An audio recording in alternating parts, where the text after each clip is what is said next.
This podcast is sponsored by dentalmarketing.com, and they have agreed to give the listeners of this podcast a free competitive marketing analysis.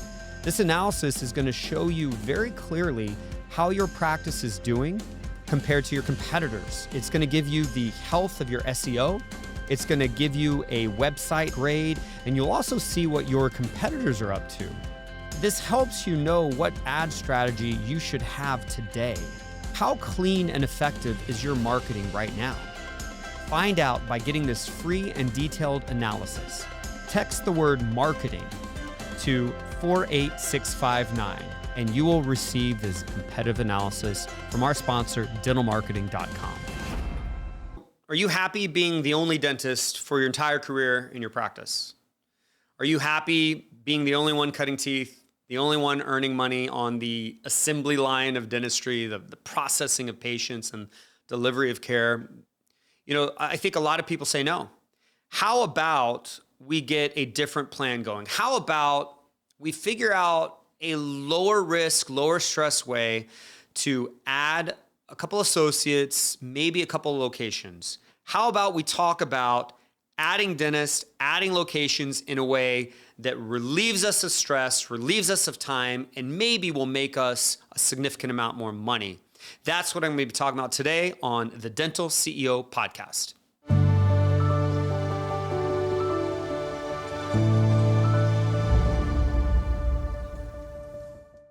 A lot of us talk about, adding an associate. We feel burnout. We feel like we're having to do everything. And we fantasize about, this magical associate coming in and taking away the pressure and the stress of us having to do the dentistry and run the practice.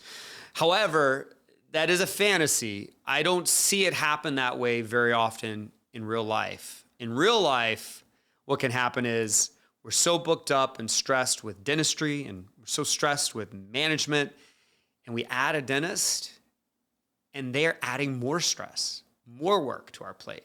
Now we've got to add more employees. We've got to manage more people. This dentist has complaints, or their dentistry isn't great. Patients just want to see us. And suddenly we find ourselves in this pressure cooker of a situation that feels a lot worse, a lot more complicated than when it was just us. And maybe even less money. That's what I see so often. So what I thought I'd do in this episode is kind of do a reset. Let's start at that point that says, maybe we should add a dentist. And can we do this in a way, maybe even we buy a practice. Let's buy a second practice and add a dentist. And can we go down a path that will lead to a freedom of time and a freedom of money? So let's do this. Let's just start with this hypothetical. I have a single doctor practice. Let's say I'm the dentist, I'm practicing, and man, this opportunity comes across my desk to buy another practice. I've thought about owning multiple locations. I'd love to have other dentists that I could work with or refer to, or shoot, I might place implants and do aligners, and I would love to have more patients referred to me for that as well. And so this really sounds like a possibility, like a good thing to consider, getting a second practice. So let's say we say yes, we do it. We buy a second practice. All right, how can we structure this in a way that's maybe smarter than the normal way? So first thing, we need to define what we're actually trying to accomplish long-term. I think that a really good goal is that we will have more than one location with more than one dentist, and the owner dentist will never have to do recall exams again, and the owner dentist will never have to work full-time again, and the owner dentist will be super productive. All right, so let's say that again. Could we have the goal that says, with multiple locations and multiple dentists, the owner will be unchained from the recall chair, never having to do exams. The owner will never have to work full-time clinically, and they will still be insanely productive and profitable. If that's where we want to go as our next landing spot in our career, let's work backwards from that. If we start with that vision, what does that actually look like? What that probably looks like is 3 associates or more. And those associates might be in multiple locations. They are doing all of the exams and they're doing all the normal dentistry. Well, the owner is going to maybe work 1 or 2 days a week, max. And the owner never has to do recall exams. The owner will do consultations for those implant cases and for those aligner cases and any other kind of unusual or specialty cases or bigger cases the owner knows how to do. So the owner in this kind of hypothetical story, when we land in that spot, the owner's working, let's just say Tuesdays and Wednesdays, and they might be working clinically 1.5 of those days max. And their day looks like some post-ops and some consults, and then they're going to do 1 or 2 big cases a day, something like that. And then they're going to have time to also manage the locations. So they're going to have the meetings they need to have, but this is kind of like a 2-day-a-week job. And, you know, it doesn't sound like that'd be very profitable, but when you put pen to paper and you do the math, this is $1 million take-home pay or more situation. $1 million take-home pay for the owner and up if we have 3 associates and the owner's doing these specialty procedures part-time. And I'll walk through I think I actually walked through that math and described that whole thing on a previous episode. So if this is the first time you're hearing me, go look back to a previous episode about $1 million take-home pay. I think I spent almost an hour explaining exactly how we come up with that math. But back to this, all right? So our vision is to land at some point being an owner that never has to do a recall exam, who is only working, 1 or 2 days a week, and we're super productive, just doing kind of these nicer procedures we like doing. And our associates, we probably have something like 3 associates, and they are doing all of the general dentistry and everything they know how to do, as well as, the recall exams. And this is probably in more than one location. Doesn't have to be, but for our story today, for this hypothetical, we're saying it's in more than one location. All right. So back to, I got this opportunity that came across my desk to buy a second practice. I'm the only dentist in the current practice. I say yes. I buy the second practice. Now what? Now I want to hire an associate. And where's the associate going to work? Where's the owner going to work? Think about that. I want the owner to be split between both locations, and I want the associate to be split between both locations. And I rarely see that happen, but that is what we need to do. Ultimately, the owner is going to be split across any and all locations. So we're already transitioning to that. But I want the owner and the associate split between locations 1 and 2 because I need the associate to be exposed to locations 1 systems and success. And I need the owner to bring the culture to location 2 and the productivity to location 2. I'm also going to take 1 or 2 key team members from location 1 and put them in location 2 so we can infect the second location with the strengths and positivity and culture of the first, with the profitability of the first. So we are going to kind of cross-pollinate and have that second location have the owner somewhat present, have some of the key team members present, and of course, this new associate is going to work between the 2. Now, when this happens, both dentists are still doing recall exams. We're not large enough yet for the owner to kind of pull out of recall exams. However, we are large enough right now for the owner to do all the implants at both locations, all the aligners at both locations, all the sleep apnea therapy at both locations.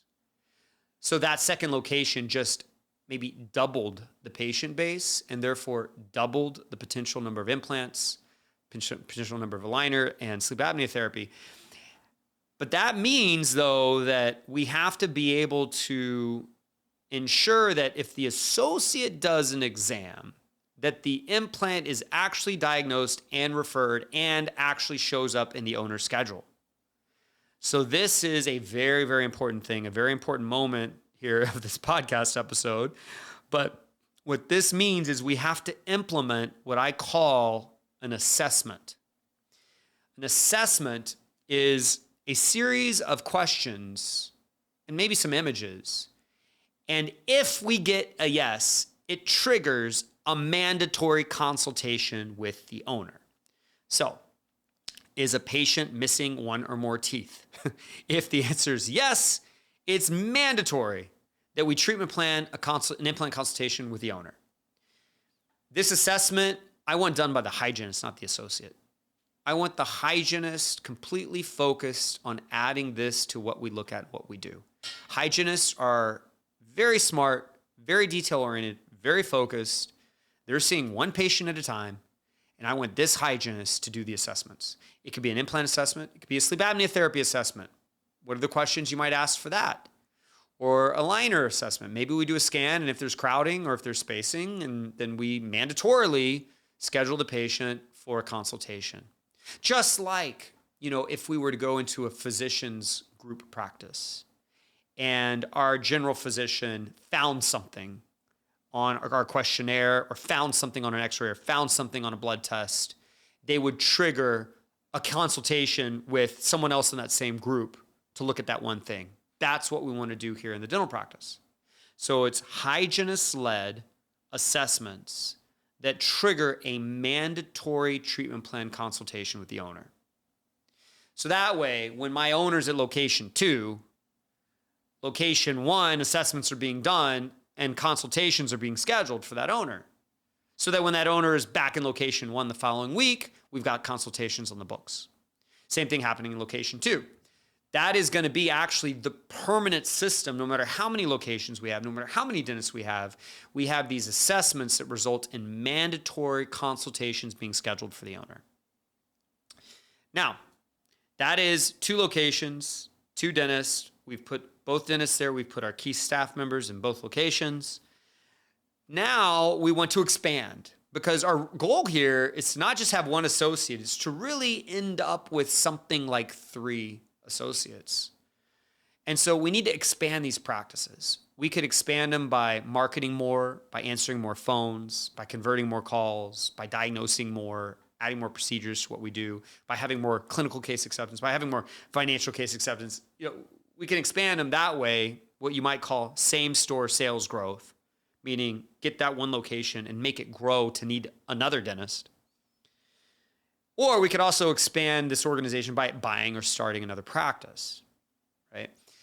The good thing about when we have 2 locations, if we can be effective at same-store sales growth or expanding them, then we can hire another dentist pretty quickly, pretty easily, because if they both just grow a little bit, it adds up to needing another full dentist.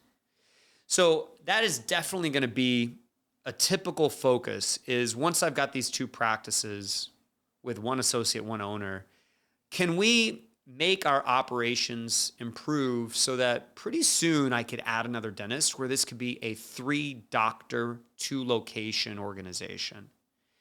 When I add that other dentist, now I am going to make sure that my associates have now a home location. So that first associate that was split between 2 is now going to just live at one of them. And this new dentist is going to live at the other. And by then, those locations are stable, culturally aligned. My owner is still going to be split. So now I've got a full-time dentist practice 1, full-time dentist practice 2, and my owner is split between the 2. Then if I can keep growing them, which would be awesome, if I don't need to add or buy another practice, but I can keep growing these 2 locations, there may come a point where my owner can go from working 4 days to 1 or 2, and we can hire that 3rd associate.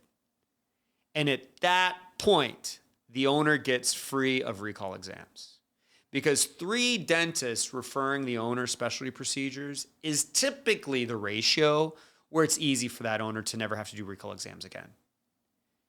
Now, sometimes, we can't get to that 3rd associate or that 4th dentist, but that 3rd associate with just these 2 locations. Sometimes we really do need to buy another one. And when we do that, when we buy that other one, we have to use a similar strategy that we initially used. We have to try to share key team members, cross-pollinate the 3rd practice, the new one, and have the owner split between them all. But when that owner is split between them all in this scenario, where we do have 3 associates and 3 locations, that owner is not going to be doing the recall exams. So they will be on site at every location every single week, just a part-time basis, maybe a half day a week. And they will perform their management duties. They will spread the culture. They will, of course, do the implants and the ortho and the sleep, but they are not having to do recall exams. If you kind of analyze what I just said, this path, you'll notice that we didn't just have one dentist in one spot, one dentist in another. We didn't have the owner just constantly doing recalls all the time, never coming back. What we did is we inserted assessments in a consultation system so that the owner is going to get as many big cases as possible. And we carved out a path that showed us exactly how and when to get that owner to stop doing recall exams, all while maintaining great culture, all while maintaining productivity. And when this story now settles on that benchmark of 3 associates, 2 or 3 locations, I've got an owner that is producing, I don't know, $800,000 a year with their own 2 hands, working a couple days a week. And they're taking home more than $1 million. They're not having to do recall exams, so therefore they could take vacation, whenever they want. If they want to take 2 weeks off, fine. They'll push the rest of their consults and follow-ups and all that in the rest of the month. Like they have as close to time freedom as you can have while still having a dental career. That's really what it is. They don't have to be at work all the time when they don't want to. And that is maybe one of those big bricks of gold that we're searching for as owners, that big brick of time gold. It says, look, I still want to be a dentist. I still want to earn money and treat patients and do procedures, but I want to be able to take off whenever I want. That's a big fat brick of gold right there. And the way we get that is by having enough associates and, of course, stability and profitability that they can do the recall exams. Now, another brick of gold says, I don't want to have to see, patients for procedures I don't like doing. A lot of dentists say, I don't want to do MODs, or, I don't want to do dentures, or I don't want to treat Medicaid patients, or whatever it might be. In this kind of hypothetical, not only do we have the brick of gold of time, but now we've got the brick of gold of happiness clinically. We're clinically focused on doing just the kind of work we want to do. We are only going to work a few days a week, and when we do, it's what we love to do. If it's not what we love, it better be super productive then. We better love the money that comes from it if we're not in love with the clinical experience of it. But what we don't have to do is low income, low love stuff, right? If it's low income, low love, we don't have to do that anymore in this environment. So we get the freedom of time gold. We get the love of dentistry gold. And then let's just add, we get a whole lot of profit and equity. Profit because all of our overhead's already paid for by associates. So that $800,000 we're producing is almost all profit. And equity because we have 2 or 3 locations. We got 4 dentists or more. We've built something up that is 4 times more valuable than if we just did it kind of as a solo dentist in a solo location. So that is one example of kind of being very thoughtful about the journey of how to add a second location, how to add a second dentist, and what are we trying to achieve. And I'd say go as fast as you can, assuming you're stable and profitable. But usually stability and profit is what slows you down. But I'd say if you're already kind of in this journey, you've already got, let's say, a second location. If you're profitable and stable, you might as well go faster at trying to achieve what I just said. If that rings true to you, if that aligns with what you're wanting to do, be very aggressive at going after what you want. Don't be reckless.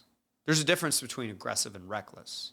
Be really aggressive at building the life you want as early as possible. Be super thoughtful, super focused, super aggressive, but don't be reckless. Don't be reckless. That's different. All right, I hope this was an interesting episode for you guys. We got a lot more episodes to come. Please follow us, subscribe. Please leave an online review or make a comment. Let us know what types of topics you would want us to talk about. We want to make this super valuable for everyone. And so give us your feedback, and we would really love your support. And we got another one dropping in a week. So until next time, thank you very much. This is Scott Leune on the Dental CEO Podcast.